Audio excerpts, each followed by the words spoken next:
I hate to say it, but this season was really depressing. Sierra loves TV. Yes, I made a theme song so that I can talk about all my favorite shows. Oh yeah! And this is just your disclaimer that this is not me talking about any of the actors themselves, but more so their characters. Please do not attack me in the comments. Everyone is entitled to their own opinion, even those who disagree with me. But let's keep it friendly. Alright, let's get started with the show. So we're back, and it feels like we're inching towards the end, which makes me really, really sad because I remember starting this series and thinking that no one was actually going to care about it. And now it's like the amount of comments that I get asking for another installment become just increasingly motivating. There is still a good bit to cover because after covering the original show, I'm still going to be talking about the movies and also the reboot. And at the time that this video is being made, the second season for the reboot has not come out yet. So I'm hoping that we can actually kind of get this part of it done, and by the time that the reboot season 2 comes out, hopefully that's where I'll be in the series.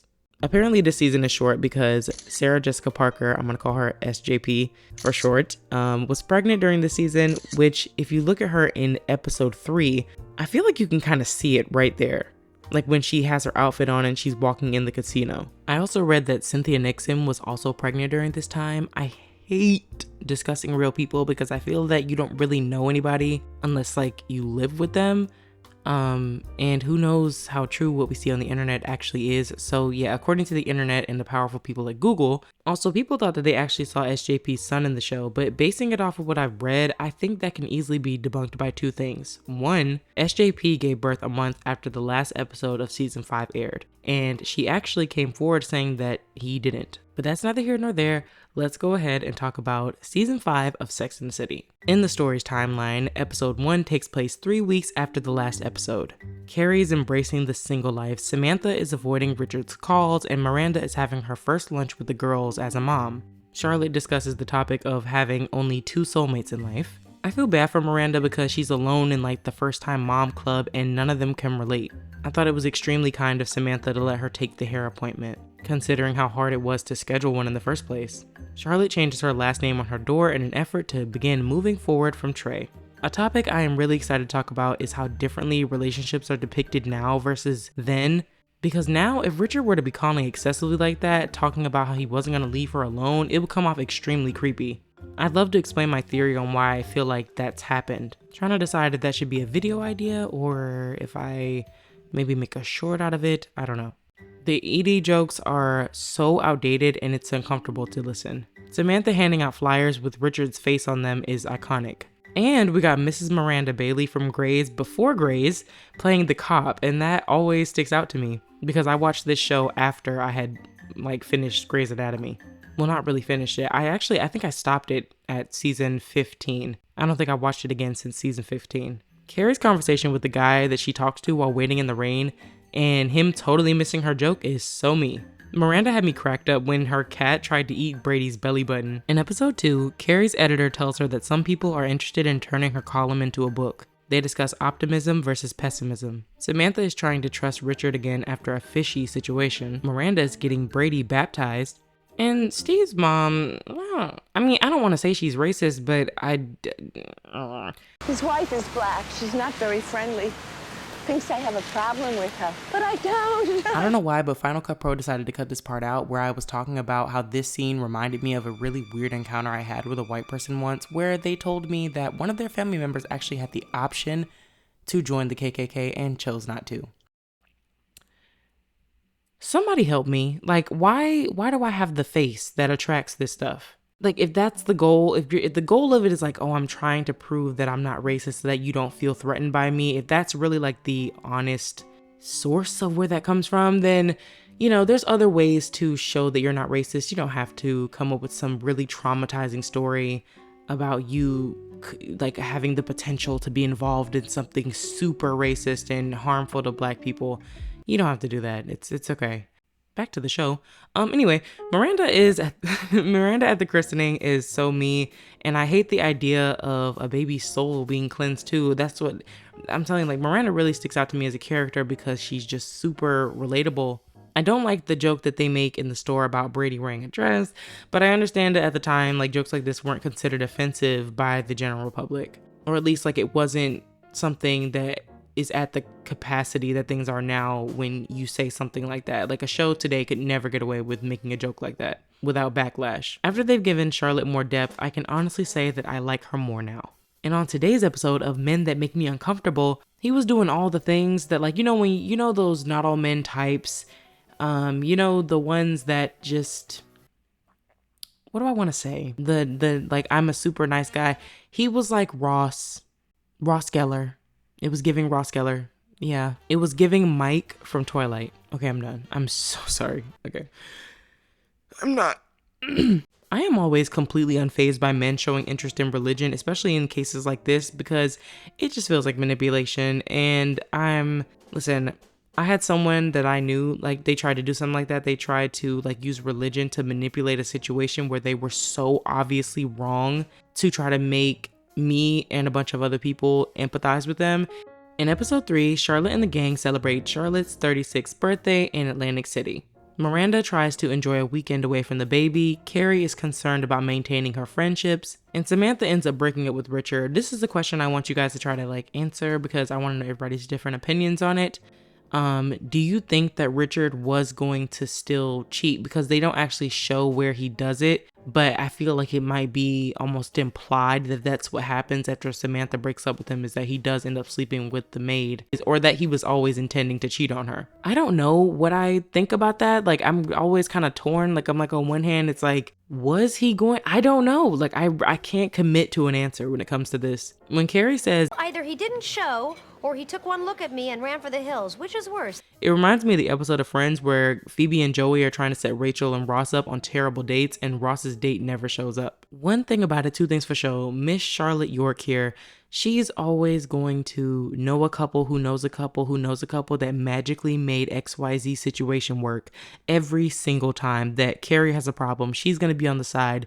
Listen, I know a couple who knows a guy who knows a guy who knows a guy, and everything's going to work out for you. Love ya. Stay safe.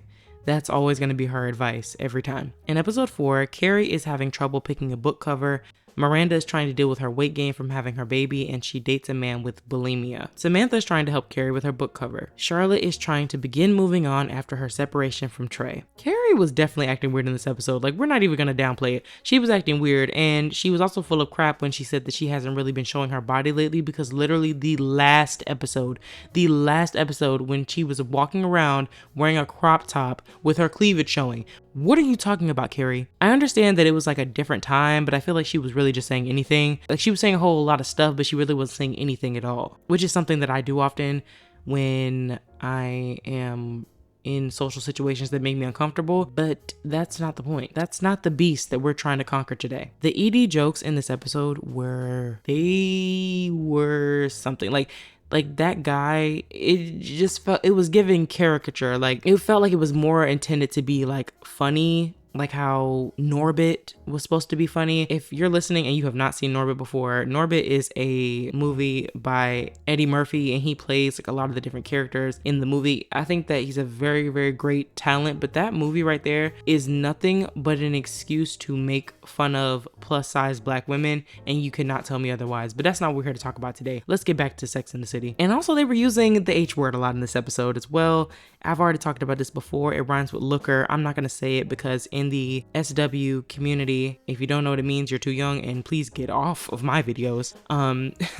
That word is actually a slur. So I just have to point out that you're not supposed to use that word, and it's just kind of impolite. Also, and let's circle back to this whole situation between Samantha and Carrie, because clearly that's what the episode is supposed to be about. Who made Carrie the judge of what is acceptable? And I'm also thinking, like, maybe this has something to do with the fact that SJP literally was pregnant. I feel like maybe this storyline could have waited then, because in this episode is like supposed to show, oh, this is why Carrie is not showing more skin because of this situation, because she feels like it's time to put it all away as a 36-year-old woman. I'm like, it just wasn't making sense. It was not making sense, because this is a girl writing about people and their sex lives. And it also makes me feel like this just brought up a lot of stuff for me, because it's also kind of like, Samantha is, I'm pretty sure she's one of the most interesting storylines as far as like when people are reading Carrie's column. And it's like, okay, so it's okay to continue to use Samantha for your own career, which the book is literally, it contains stuff about Samantha and her private life, but it's not okay for Samantha to still be like trying to be Samantha. Does that make sense at all? Samantha was right. I don't care. She literally was sleeping with Big all over town. I'm never gonna let that go. Every single video I'm gonna say it. If I can bring it up, I'm gonna bring it up. She was sleeping with Big all over town, and Samantha didn't judge her once. She gave her a safe, non-judgmental person to talk to. Carrie acknowledges that she has spent $40,000 on shoes, and Samantha still offers to help her instead of just judging her. Then when she catches Samantha doing something that is literally on brand, she judges Samantha. I understand the shock of it all. Like, I don't think it's ever comfortable to walk in on somebody doing something like that, or just someone being intimate with another person. But I don't like how she tried to be all shady at lunch, because that came out of nowhere. That's where I have the issue, is because Samantha is being a safe space for Carrie every time she needs one, and Carrie does not have her back in the same way. Like the fact that she really was trying to point out, oh, we're at a certain age, and she knows that Samantha is older than her, so it's like, why are you telling a woman older than you that you at 36 you feel like you're too old to be showing your body, and Samantha's older than you and she's showing her body?